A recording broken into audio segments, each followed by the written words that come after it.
എല്ലാവർക്കും സ്നേഹവന്ദനം. ദൈവ സാന്നിധ്യം വഹിക്കുന്ന ഒരു വ്യക്തി, അദ്ദേഹം ദേശത്തെ സ്വാധീനിക്കും. തെറ്റ് ചെയ്യാൻ ഒരുപാട് സാധ്യതകൾ ശമൂവേലിന്റെ മുമ്പിൽ തുറന്നു കിട്ടിയപ്പോൾ അതിലേക്കൊന്നും പോയി പെടാതെ തൻ്റെ സുഹൃത്ത് വലയങ്ങളൊക്കെ തെറ്റ് ചെയ്യുന്നവരായിരുന്നു. ഹൊഫ്നിയും ഫിനേഹാസും സാധ്യതകളേറെയായിരുന്നു. സമപ്രായക്കാർ, നമ്മുടെ പുതിയ ഭാഷയിൽ പറഞ്ഞാൽ ഒരേ വൈബുള്ളവർ. അങ്ങനെയൊക്കെയുള്ള ഒരു സാഹചര്യത്തിനകത്ത് തൻ്റെ മാതാവ് തന്നെ ആ ദേവാലയത്തിനകത്താക്കുമ്പോൾ സാധ്യതകൾ ഒരുപാട് തുറന്നു കിടന്നിരുന്നു. ഇന്നത്തെ ലോകത്തെ പോലെ തെറ്റ് ചെയ്യാനും വഴി തെറ്റി സഞ്ചരിക്കാനൊക്കെയുള്ള അവസരങ്ങൾ ഒട്ടനവധി. പക്ഷേ അങ്ങനെയുള്ള അവസരങ്ങൾ തൻ്റെ മുമ്പിൽ തുറന്നു കിടക്കുമ്പോഴും ശമൂവേൽ എടുത്തൊരു തീരുമാനം, അത് ലോകമായിരുന്നില്ല, അത് ദൈവത്തിൻ്റെ സാന്നിധ്യമായിരുന്നു. ഞാൻ ഈ സമയം നിങ്ങളോട് സംസാരിക്കുമ്പോഴും സമാനമായൊരു അന്തരീക്ഷമാണ് നമ്മുടെ ലോകത്തിനും. നമ്മൾ നടന്ന് നീങ്ങുന്ന ഈ ഒരു കാലഘട്ടത്തിൽ ഒട്ടനവധിയായ അവസരങ്ങൾ, ഒട്ടനവധിയായ സാധ്യതകൾ.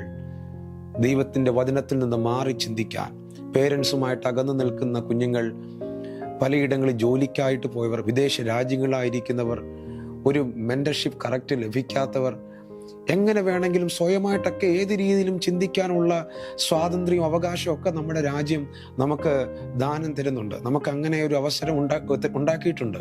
പക്ഷെ അതിൻ്റെ നടുവിൽ വാട്ട് ഈസ് യുവർ ഡിസിഷൻ? എന്താണ് നിങ്ങളുടെ തീരുമാനം? ശമൂവേലിനോട് ചോദിച്ചാൽ ശമൂവേൽ പറയും, എൻ്റെ തീരുമാനം അവരോട് കൂടെ നിൽക്കാനല്ല, എൻ്റെ തീരുമാനം ദൈവസന്നിധിയിൽ നിൽക്കാനാണ്. താൻ എടുത്ത ഒരൊറ്റ തീരുമാനം തൻ്റെ ലൈഫിനെ ആകെ മാറ്റിമറിച്ചു. ദൈവ സാന്നിധ്യത്തോട് ചേർന്നിരിപ്പാൻ താൻ കാണിച്ച ആ ഒരു കൊതിയുണ്ടല്ലോ, താൻ കാണിച്ച ആ ഒരു വ്യഗ്രത, പാപത്തെ സ്നേഹിക്കാതെ ദൈവ സാന്നിധ്യത്തെ സ്നേഹിക്കാൻ തൻ്റെ ഹൃദയം തുടിച്ചതുകൊണ്ട് ഇസ്രായേലിനടുത്ത ഒരു ന്യായാധിപൻ, ഒരു പ്രവാചകൻ, ഒരു പുരോഹിതൻ, ഇസ്രായേലിന്റെ ചരിത്രത്തിൽ ഈ 3 വിധ ശുശ്രൂഷകൾ ചെയ്ത, 3-fold മിനിസ്ട്രി ചെയ്ത മറ്റൊരു വ്യക്തിത്വമില്ല. ഒരാൾ മാത്രം, ശമൂവേൽ മാത്രം. ദാൻ മുതൽ ബർഷേബ വരെ ദൈവത്തിന്റെ പ്രവാചകൻ എന്നറിയപ്പെടാൻ അത് കാരണമായി തീർന്നു. ഞാൻ പറഞ്ഞില്ലേ, ദൈവ സാന്നിധ്യം ഒരുവന്റെ ലൈഫിനെ ആകമാനം മാറ്റിമറിക്കും. നമ്മൾ എന്തിനോടാണ് അധികമായി ചേർന്ന് നിൽക്കുന്നത്, അതാണ് നമ്മളെ സ്വാധീനിക്കുന്നത്. ലോകത്തോടാണോ ചേർന്ന് നിൽക്കുന്നത്, ലോകം നമ്മളെ അധികമായി സ്വാധീനിക്കും. നമ്മുടെ സുഹൃത്ത് വലയത്തോടാണോ ചേർന്ന് നിൽക്കുന്നത്, അവരുടെ രീതികൾ നമ്മളെ അധികമായി സ്വാധീനിക്കും. എന്നാൽ ദൈവത്തോടാണോ നിങ്ങൾ ചേർന്ന് നിൽക്കുന്നത്, ദൈവത്തിന്റെ വചനത്തോടാണോ നിങ്ങൾ ചേർന്ന് നിൽക്കുന്നത്, അത് നിങ്ങളെ സ്വാധീനിക്കുന്ന സ്വാധീനം അത് ചെറുതല്ല. അത് ഭൂമിയെ കീഴ്മേൽ മറിക്കുന്ന ഒരു അഭിഷേകത്തിലേക്ക്, ദൈവകൃപയിലേക്ക് താങ്കളെ നയിക്കാൻ വേണ്ടി പോകുന്നു. What's your decision today? എന്താണ് നിങ്ങളുടെ ഡിസിഷൻ? മറ്റുള്ളവരെ പോലെ ആ രീതിയിൽ അങ്ങ് പോകാനാണോ?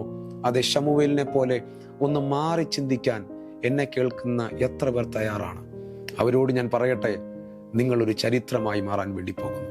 പഴയ നിയമ ചരിത്രത്തിൽ ശമൂവേൽ ഒരു ഒറ്റ വ്യക്തിയായി 3-fold മിനിസ്ട്രി ചെയ്യാൻ പരിശുദ്ധാത്മാവ് തന്നെ പ്രാപ്തനാക്കിയെങ്കിൽ, ദൈവം തന്നെ ഉപയോഗിച്ചെങ്കിൽ, ഈ കാലഘട്ടത്തിൽ ദൈവ സാന്നിധ്യത്തെ അധികമായി കൊതിക്കുന്ന, ദൈവകൃപയ്ക്കകത്ത് നിൽക്കാൻ താല്പര്യപ്പെടുന്ന, മറ്റെന്തിനേക്കാൾ ഉപരിയായി യേശുവിനോട് ചേർന്ന് നിൽക്കാൻ താല്പര്യപ്പെടുന്ന താങ്കളെ കർത്താവ് ഒരു അത്ഭുതമാക്കി മാറ്റാൻ പോകുന്നു എന്നുള്ളതിൽ 2 തർക്കമില്ല.